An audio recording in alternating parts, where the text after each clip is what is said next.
It was designed to have the tiers elevated to give a sense that with reading, with learning, your soul can be elevated. We want people to inquire, we want people to investigate, we want people to discover and increase their curiosity.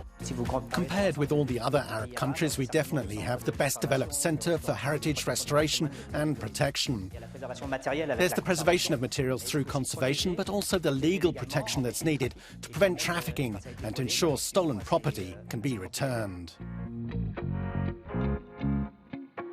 I'm Miranda Ratti, and this is Qatar National Library.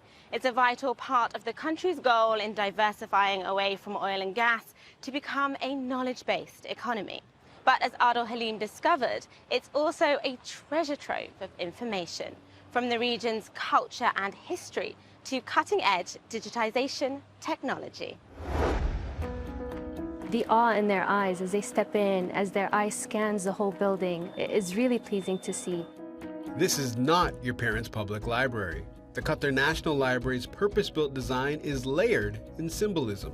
Once you come in, your eyes can actually see most of the sections of the library. It was designed to have the tiers elevated to give a sense that with reading, with learning, your soul can be elevated, your consciousness can be elevated. The beauty of this building is it's fully illuminated by natural light, also another symbolism for the elevation of the soul through light, through learning. Hind Al-Khulaifi believes modern libraries should also serve as community hubs. Of course, you'll find books, plenty of them in fact, but you'll also find study spaces, innovation stations, and sensory rooms. We want people to inquire, we want people to investigate, we want people to discover and increase their curiosity through having access to such an abundant amount of resources across different subjects. The Qatar National Library aims to create an open space for learning. So while someone may, for example, be drawn to the library's innovation station to pick up an instrument or even record a podcast, the hope is that they'll also be inspired to pick up a book and learn more about the theory behind it. Designed by renowned Dutch architect Rem Koolhaas, Qatar National Library opened its doors in 2018. At the heart of the QNL, you'll find the Heritage Library, resembling an archaeological site and home to maps, manuscripts, and photos documenting the region's rich history.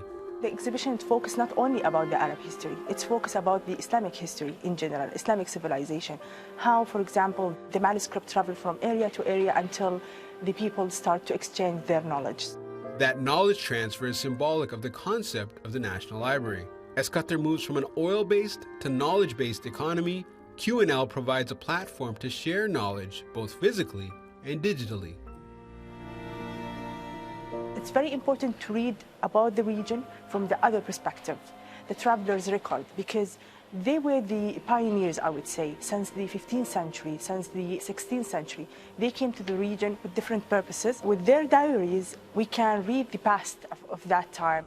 As you can see, we are having in display one volume from the second edition of Description of Egypt by Napoleon Bonaparte. The library has one of the earliest references of the French expedition to Egypt in the 18th and 19th centuries. It's considered as a first illustration for Egypt at that time because many scientists, many historians, many scholars, they document every part during that expedition. So it's one of the important primary resources to see how the life was over there from different perspectives.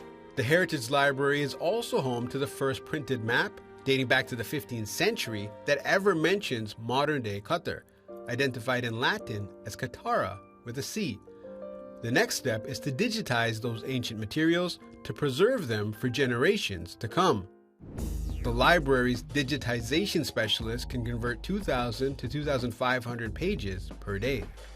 We started in 2015. Till now we reached more than 14 million pages between books, manuscripts, periodicals, posters, maps, photographs, and much more. We're focusing on the language of Arabic, so we're trying just to enrich the content of Arabic and to enable it online for the researchers, educators, and even for the simple users, so anyone from anywhere, anytime can access that collection. And while heritage works may sound like niche material, that's not necessarily the case. In 2021, the library says more than 2.5 million people used its electronic resources.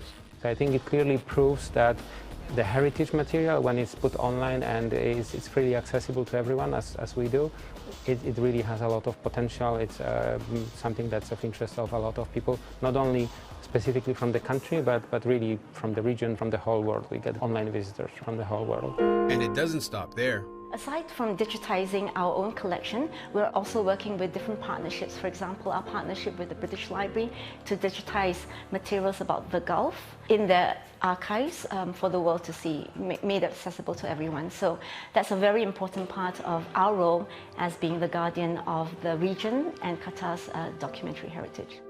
Preserving the country's rich heritage in an ultra-modern library, one book at a time. QNL is home to more than 1 million books. Readers can choose to relax anywhere in the 42,000 square metre seating area. And while it has all the things you might expect from a library, including a cafe, children's section and restaurant, what perhaps makes it most unique is the Preservation and Conservation Department. Past the section of the library that's open to the public, down in the basement, there's another hugely important area of QNL, the IFLA Preservation and Conservation Regional Centre, or PAC. Its mandate is simple: help protect books and manuscripts from across the Arab region. There are millions of Arabic and Islamic manuscripts in the region, and there's not the means to preserve and conserve all of them. So we can't be stand-ins for everyone and save all the heritage, but we can train people. So here we have a technical assistance department where we provide training, technical advice, and we also host people here for the training on all issues concerning conservation and preservation, whether it be manuscripts, newspapers, maps. In this way, we can provide what we call capacity building to help people improve and take better care of their collections. Conservation technologist Farid Al-Shashani specialises in inorganic materials. His role at QNL is all about prevention of damage, conservation and risk management. And it's a varied job. Right now, he's assessing the metals in this astrolabe. Farid and other members of the team look after all the items in the Heritage Library, as well as books, maps and manuscripts. We have a system for monitoring temperature and humidity that works remotely, connected via Wi-Fi. So just looking at the computer, I can check the temperature and humidity in storage areas and in exhibition. And also, if we have objects on loan, this system allows us to connect to any Wi-Fi in the world, and we monitor it remotely from our computers and actually our smartphones. In 2022, QNL opened the first mass de-acidification plant in the region. Books or newspapers produced after the 1850s have more issues than older manuscripts, as the materials or wood pulp used are more likely to be acidic. This de-acidification plant is a system that uses a material called magnesium oxide that is suspended in a solution. And let's say the thing that makes the system special is that it treats in mass. So we don't treat just one item or like 10 items. We can treat up to like 50 items per day. And then when we finish the treatment, we put them in the dryers. And that takes all the liquid that was used and that is remaining in the materials, it takes it back and puts it back in the system. So it recycles the material somehow. And so it's cost-effective, environmental friendly. The PAC Centre's mandate of book protection extends beyond conservation. Experts here are focused on training and tackling a widespread and growing problem: smuggling. The trafficking of historical records and other archive materials has been rising in the MENA region due to the number of countries experiencing conflict and upheaval. But books and literature are much less likely to be protected by national legislation than other artefacts. That's why the PAC Centre training sessions on the laws surrounding smuggling and looting are so important.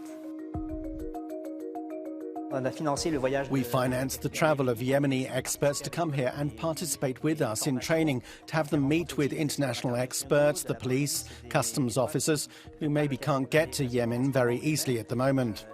We explain procedures to them and the legal framework, because you have to understand the legal framework to be able to better tackle trafficking.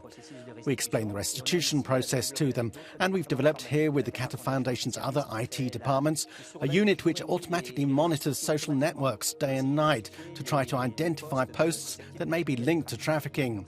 So every morning our experts get lists of posts, and by checking a sale against library databases, they see whether it's legitimate or whether it could be related to smuggling. So it's a lot of work, but it's really important to keep the legacy of the Islamic world alive.